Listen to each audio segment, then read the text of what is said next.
Mie goreng spesial nih menu malam ini ya. Pertama bumbunya ini nggak aku ulek halus ya, cukup kasar-kasar seperti ini aja.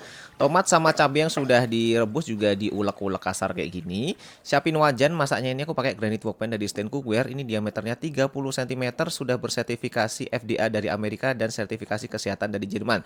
Jadi kalau kalian belum punya wajan sehat kayak gini, wajib punya ya. Lanjut tumis dulu bumbunya sampai harum ya. Kemudian masukin ayam, ini kurang lebih sekitar 100 gram. Ditumis-tumis dulu sampai ayamnya itu matang. Masukin bawang bombay, kemudian daun bawang dan ini cabai tomatnya ya. Gongseng-gongseng lagi seperti ini. Tambahkan air sedikit aja, nggak usah banyak-banyak kecuali mau dipakein kuah ya. Kemudian masukin saus tiram, saus sambal, saus tomat, kecap manis sama kaldu jamur atau kaldu bubuk seikhlasnya masing-masing aja ya. Kemudian aduk-aduk, masukin mie telur ya, tambahkan sayuran ini sesuai selera aja. Mau pakai kubis, mau pakai bayam atau mau pakai apapun juga boleh ya.